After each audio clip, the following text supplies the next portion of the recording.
10, sunscreen. They put sunscreen factor 10, then we put on 20, and then we started to use sunblocker because we are really scared of skin cancer.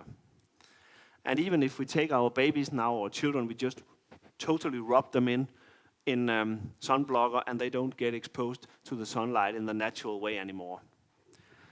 So when I prepared this presentation, I came across this newspaper article from February in 2011, where the first causes of rickets starts to come back to England because the parents are using sunscreen, the children are soaked in sunblocker, and they don't get enough UVB radiation to generate the natural amount of vitamin D. So we are sort of like on a starting curve where we are being too much exposed and too little, and now I hope that we are back on track so that we can get a natural feeling for how much sun we can be exposed to, because all of us know it. The moment we get home, we go outside, we be exposed to the sun, the body tells us, I like it. It's really nice. Most of us, if we sit in the sun, we get this feeling, wow, it's great. And then after 15 minutes, 20 minutes, we think, I might put on a shirt. Sometimes we do it, sometimes we don't. But if we listen to our body, it tells us exactly for how long time we are allowed to stay out into the sun, and when we should put on a shirt, and when we should retire and go into the house and being safe. And a guy I have been doing lectures together with, Richard Hobday, he has written a book called The Healing Sun, and he's very, very good at that. He tells me that when he gets home in the springtime, he goes always every afternoon, he goes out to his porch, takes off his shirt, have a sip of coffee, and get exposed to sun for maybe 10, 15 minutes. And then during the entire spring, he adapts to the upcoming summer sun, and he never uses any sunscreen. So, but he's a great guy, very inspiring to read about how he's working with sunlight. So I'm just telling you this story about to put it into perspective that we all know instinctively how much sunlight we need, and we all know that in general the sun is good for us, and we don't need to be scared of the sun. It's been there ever since Adam and Eve and the first monkeys were crawling around on the earth. We also know that for babies, if they have this yellow condition where the liver isn't functioning pretty good, that is actually cured by blue-enriched fluorescent lights. So if we put the baby into a small cradle and illuminate it with blue light, the baby gets cured very fast, a couple of days. And that was also, if we go back 50, maybe 60 years, a lethal syndrome that a lot of children, if they were kept in the dark with the yellow skin, they would die. So that has turned to something that we just consider natural. Oh, if they are a little yellow, we expose them to blue light. The downside is that the baby has to be kept in a warm place. We have to cover their eyes, not to harm them with too much blue light. And you have to heat up the cradle.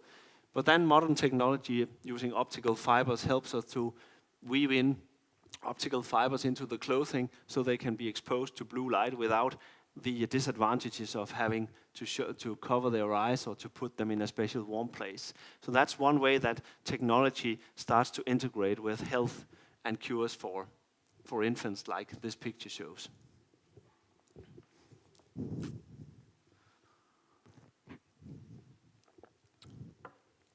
So this is sort of like the first blog I wanted to share with you. The next blog is a little bit more about lighting, because in 1946 the Manhattan Project had its first launch of the nuclear bomb in Nevada, and that day people saw something we've never seen before, because when a nuclear bomb goes off, it gives a flash that's approximately 7 times as bright as the sun.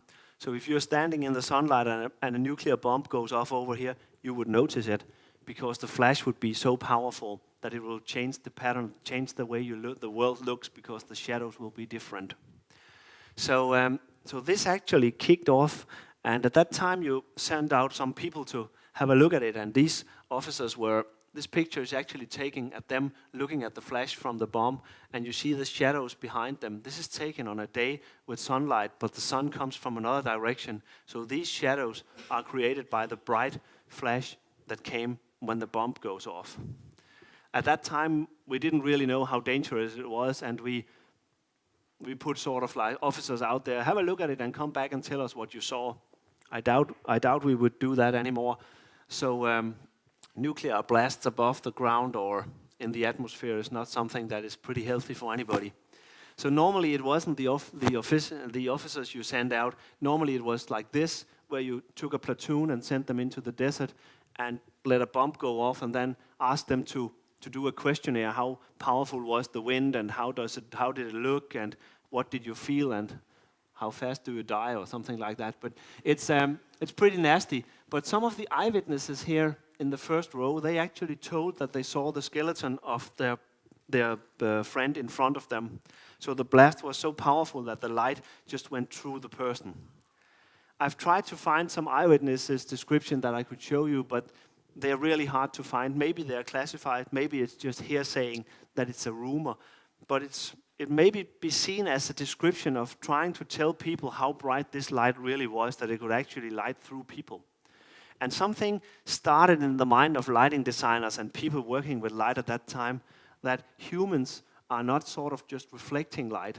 We're actually translucent beings. So when the light hits me, it's not when it hits the wall. If the light from that spot hits the wall, it reflects and we can calculate it. But when it hits my skin, a fair amount of it stays inside me and only a little comes back out.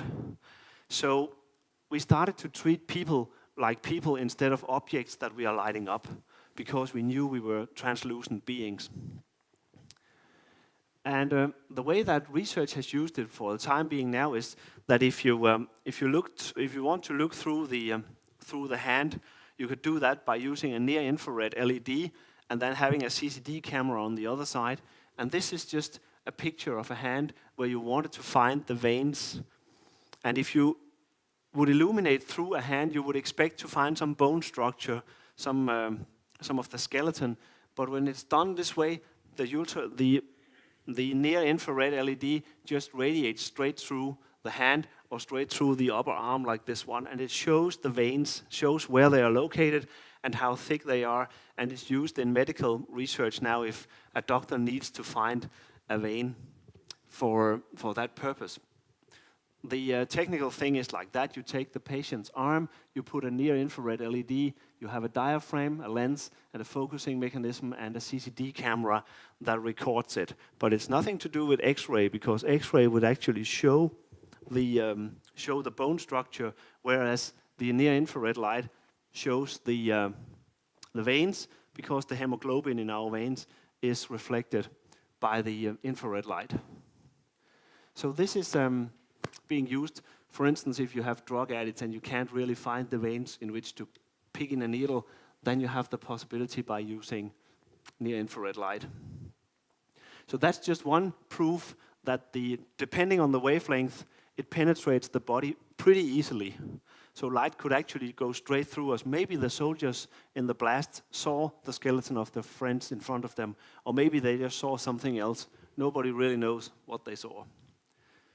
I'm going to share with you a couple of pictures of cats.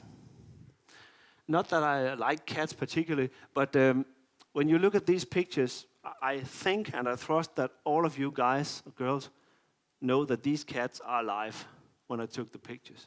It's not pictures of dead cats, it's pictures of cats who are alive. Can we agree upon that? So they look alive. And the reason why you knew that within a fraction of a second, you just saw the picture and you didn't think, oh, is this cat dead or is it alive? You actually knew it the second you saw it, and that's because of the color of the ears, the translucency of the ears, because if these cats were dead, the ears would have been white. And if I'm alive, sometimes and a little shy, my ears turn red, but if I'm dead, my ears would be white. So it's something that you see the moment you meet a person, you judge their health and their state by the translucency of their body. Yeah, he's actually having red ears, that guy up there, you're right. If I use the laser here in this one and I try to illuminate the backside of my ear, you can probably see that I'm pretty translucent here in the red wavelength. So that actually sends us a signal about these two beings, they are alive. I would like to take you on a little journey because my son and myself, we play World of Warcraft. And that's a computer game. And when we play it, we are these kind of characters. And as soon as